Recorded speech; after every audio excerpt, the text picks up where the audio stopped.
มันโดยกาลจะนอนปลโปดเอียงสรีเต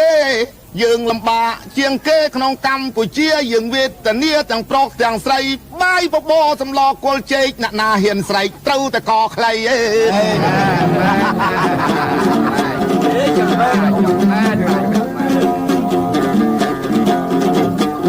អ៊ំហើយអ៊ំមានថ្ងៃខ្លះបាយបបរលាយស្លឹកតគួនត្រូវមិនស្រួលខ្លួនបាញ់ឲ្យពេញព្រៃចាំមែន3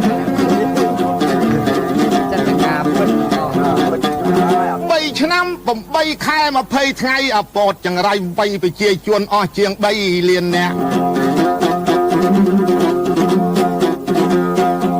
អមេកាលចំនួន 3 ឆ្នាំ 8 ខែ 20 ថ្ងៃឲ្យតែមានចបៃមាននំចំណៃមុខតែយើងកខ្លីទាំងអស់គ្នា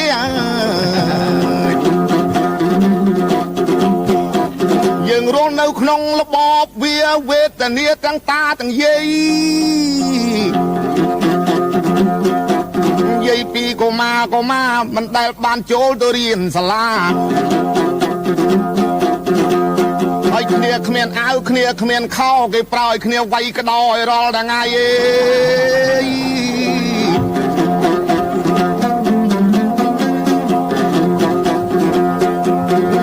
ខាងលោកតាអាយុជាង5ពោតប្រើតាឲ្យវិញខ្សែគោខ្សែកបីតាឲ្យតាគូតស្រួចដូចដងទុំខ្យល់បក់អាលុំដួលក្បែរយាយ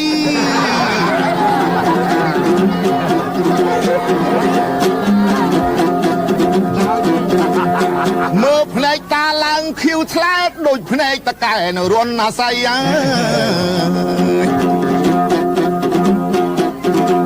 វេទនាទាំងតាវេទនាទាំងយាយទាំងប្រុសទាំងស្រីយើងវេទនាណាស់លំបាកទាំងក្មេងទាំងចាស់អេយើងគ្មានធ្វើបន់ភ្ជុំគ្មាននំគ្មានចំណៃឲ្យតែថ្ងៃយប់ក៏ដោយបញ្ជូនទៅបាត់ឲ្យទៅនៅតាមកងចល័តប្រពន្ធក៏មិនដែលបានជួបប្តីបញ្ជូនយើងទៅនៅតាមកងមួយខែ2ខែមិនដែលឲ្យមកផ្ទះម្ដងឲ្យយើងវ៉ាកងជាមួយស្រី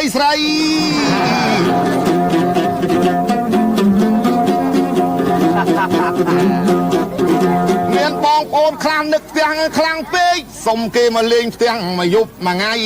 គេឲ្យមកលេងផ្ទះ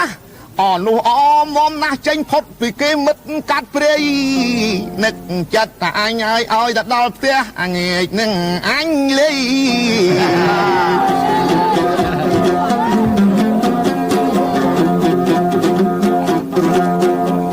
បលុបចូលមកដល់ផ្ទះក៏លេចឃើញប្រពន្ធនៅអីលើផ្ទះមើលម៉ែអូនកំពុងតែពោកូនភ្នែកឲ្យសស្លឹងមានតែឆ្អឹងហើយនឹងតែសាយលបាក់ទាំងឯងលបាក់ទាំងគេវេទនាទាំងប្រុសទាំងស្រីអេ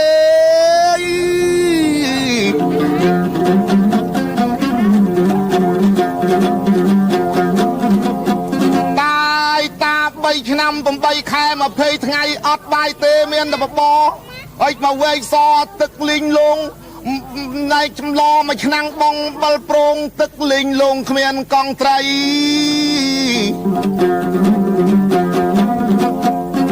ដល់ឃ្លានខ្លាំងពេកតាយាយមីងមៀទាំងអស់គ្មានសល់មីងមៀណាសោះចាប់សัตว์ដុតក្នុងព្រៃ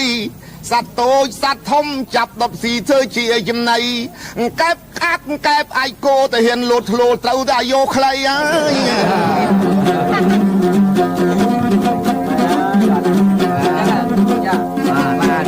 បងប្អូនខ្លះឃ្លានពេកមិនដឹងបានអីអើ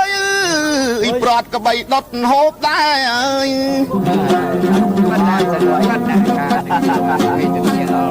ហូបតាំងពីចិញ្ចក់តាំងពីតកែតាហ៊ានស្រែកឡែត្រូវតែយកខ្លីលោកអាចារ្យជាពិសេសជាងនឹងទៅទៀតវាបញ្ជូនយើងទៅពោធិ៍សាត់ទៅបាត់ទៅបងអើយ